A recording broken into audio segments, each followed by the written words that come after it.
Good morning one and all. Today I am going to teach about Wien-Bridge oscillator. This Wien-Bridge oscillator is also known as audio frequency oscillator. Okay. Here the feedback network is connected to the non-inverting input terminal. Okay. So this operational amplifier acts as a non-inverting amplifier. Okay. It is connected to the feedback network is connected to the non-inverting input terminal. Here, since the feedback is connected to the non-inverting input terminal, no phase shift is produced by the feedback, such that zero phase shift is produced by the network.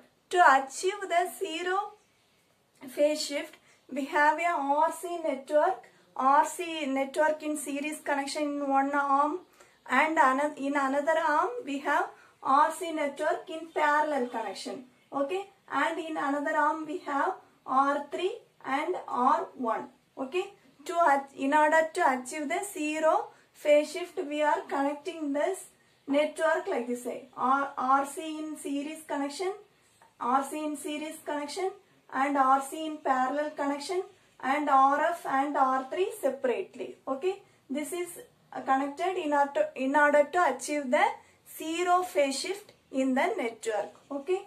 So, this is the circuit, this is the equivalent circuit for this diagram to understand, otherwise to derive the equation for the network. Okay. So, here the output AC signal of the operational amplifier is fed back to the point A of the bridge. Okay. The output AC signal of the amplifier is fed back to the point A of the bridge. Okay. Here the feedback voltage signal VF across the parallel combination R2 and C2.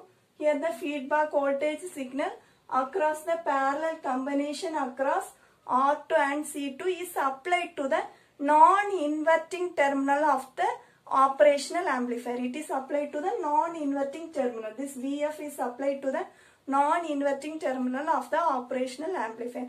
Now we can see the derivation.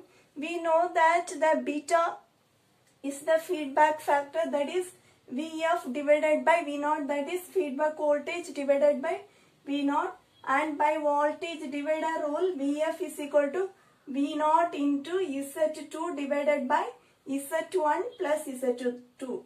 This Z2 is nothing but the parallel combination of this R and C. Okay. And this Z1 is nothing but the series combination of this R and C. So this VF is equal to, by voltage divider rule, V0 into Z2 divided by Z1 plus Z2.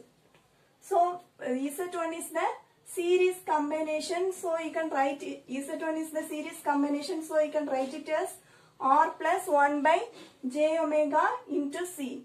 That can be written as Z1 is equal to 1 plus j omega RC divided by j omega C. Z2 is nothing but the parallel combination of R and C. So Z2 is equal to R into 1 by j omega C divided by R plus 1 by j omega C, that is equal to R divided by 1 plus j omega RC.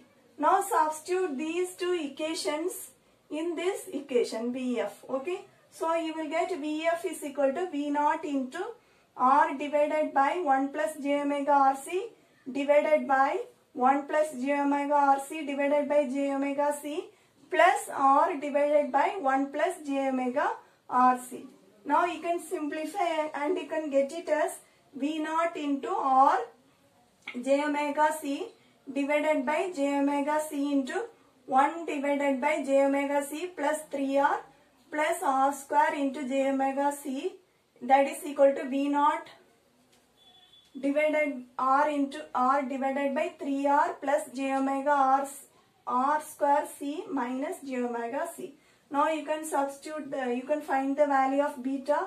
So beta is equal to VF divided by V0, that is equal to R divided by 3R plus j omega into omega square R square C minus 1 by omega C. Now you can equate the imaginary value and the real value separately in order to find the value of omega RC and omega value. Okay. Now when you are equating, you will get. So we are going to equate the real part and imaginary part to 0. First you are going to equate the imaginary part. When you are equating the imaginary part, you will get omega square r square c square minus 1 divided by omega c is equal to 0. From that you can get the value 1 is equal to omega square r square c square. So omega square is equal to 1 by r c the whole square. Okay. So f is equal to 2 pi, sorry, omega is equal to 2 pi f naught. So you can substitute 2 pi f naught is equal to 1 by rc. So f naught is equal to 1 by 2 pi rc. Next you are going to equate the real part to 0. Equating the real part to 0, you will get r divided by 3r is equal to beta. So this r and r get cancelled. So you will get beta is equal to 1 by 3. For sustained oscillation, the condition is a into beta is equal to 1. Here the value of beta is equal to 1 by 3. So AV is equal to 3. Okay. So for when AV is, that is A value is greater than 3 means the oscillation decreases.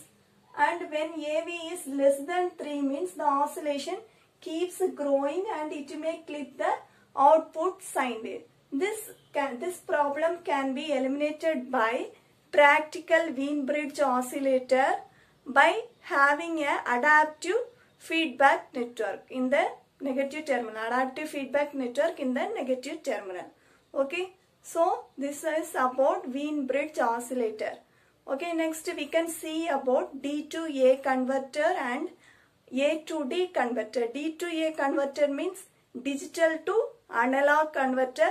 A to D converter means analog to digital converter. First we can see digital to analog converter. In digital to analog converter, the input is in n-bit binary word D. Okay. The input is in n-bit binary word D and is combined with a reference voltage VR and is combined with a reference voltage VR to give the output signal, analog output signal. Okay. Here the input is in n-bit binary word D and is combined with a reference signal VR to give an analog output signal. The different types of D to A converter are weighted resistor type, R to R ladder type, inverted R to R ladder type. Similarly, we are having analog to digital converter. In analog to digital converter, the same opposite function of digital to analog converter we have here. Okay, here also we have 3 types: dual slope type, flash type, successive approximation type. So we have studied about D to A converter, A to D converter and Wien-Bridge oscillator. That's all. Thank you.